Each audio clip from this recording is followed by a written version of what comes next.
Welcome to New Stripe City, a YouTube channel for die-hard Bengals fans. I'm your host, Ace Boogie. A big shout out to my subscribers, and if you're new here and you consider yourself a die-hard Bengals fan, be sure to bang that subscribe button. I'm also doing the 3,000 subs Madden 19 giveaway. All you have to do is subscribe, comment, and share this post to be entered. And also be sure to tag our Twitter or our Instagram at New Stripe City when you share this post. As you guys know, I've launched the NSC merch with the all day everyday t-shirts. They're $29.99 and the link is in the description. The Bengals beat the Cowboys 21-13, but in my opinion there were a ton of flaws and frustrating things in this game.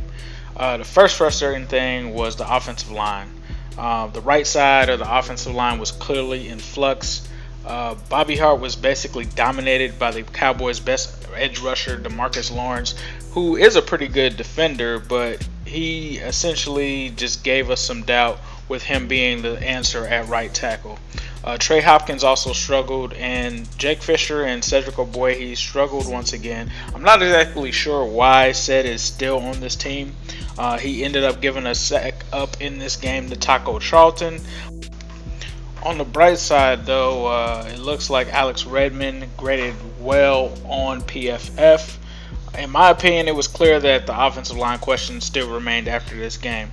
And Christian Westerman remained at left guard after most questioned whether or not he'd be able to compete at the right guard position.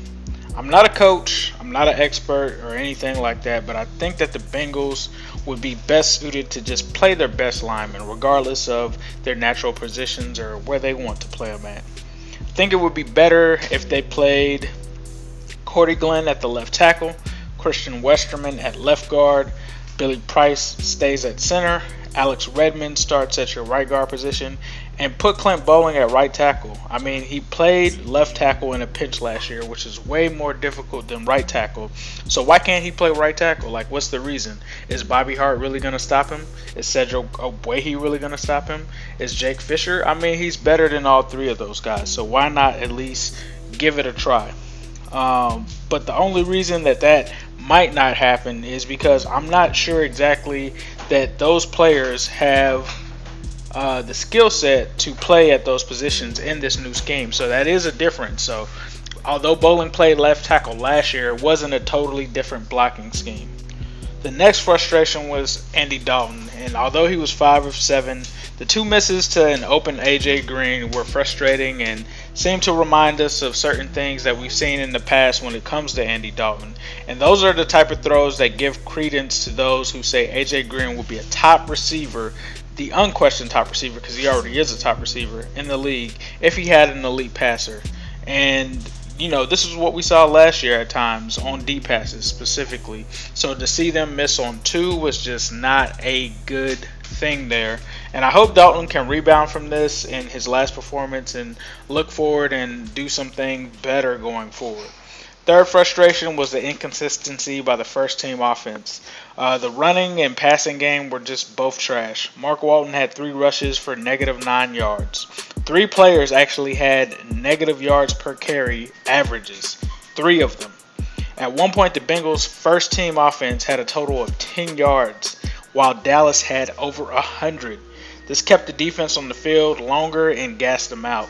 It just sucked watching this team come out sharp in the first game, and then we get hit in the mouth the next game with what looked to be the same offense from last season, which was sluggish, inconsistent, and just not a good offense.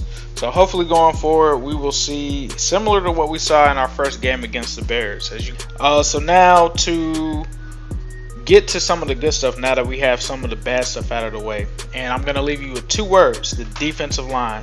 One thing that stood out is that the Bengals' first and second units on the defensive line were both able to generate a ton of pressure against a Cowboys offensive line that featured 2 out of their 3 Pro Bowlers on the offensive line. And one big thing, though, was that Ezekiel Elliott was not playing. So it's hard to gauge exactly how good they were against the run, but they were pretty good against the run. Andrew Billings, Sam Hubbard, Carl Lawson, Ryan Glasgow, Jordan Willis, just a couple of guys that I believe flashed in this game. And Willis had 2 sacks, and Hubbard had his first sack, which was actually a strip sack, so he was able to cause a fumble and also get a sack. And Lawson it's Carl Lawson, bro. He's going to get another sack. This defensive line looked like it was pretty deep and looked like they could be a top 5 unit. Definitely think that guys like Jordan Willis and Sam Hubbard need playing time over Michael Johnson. William Jackson III was obviously beat for a touchdown, but it looked to me and it looked like he was trying to get a call for a push off by Terrence Williams. And if you look at the replay, it does look like Terrence Williams indeed pushed off. And even with the offense playing lackluster, the defense was able to hold the first team for the Cowboys to 10 points. And the Bengals just need to figure out how to get their secondary and linebackers to play to the same level as the defensive line. I also feel like the Bengals reserves shined in this win. You had guys like Brian Hill and Trey Carson who really stood out in this game. They ran hard and both scored touchdowns, so it seems like they outplayed. It didn't even seem. They clearly outplayed Mark Walton. And instead of the usual suspects like AJ Green and Joe Mixon and these guys like Alex Erickson, Darius Phillips, CJ Uzoma, Josh Malone, the kicker John Brown, Cethan Carter, Jeff Driscoll, Matt Barkley, and Jesse Bates definitely stepped it up this game.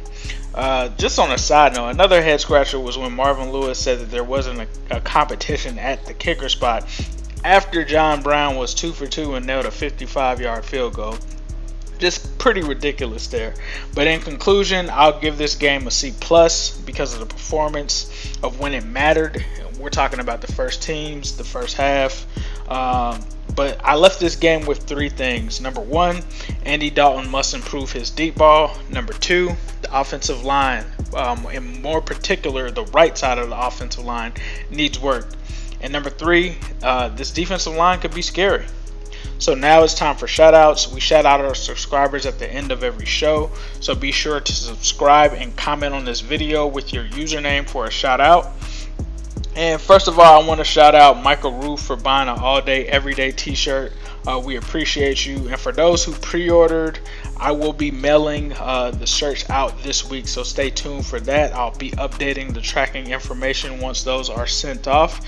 And also be sure that you follow us on Instagram at New Stripe City.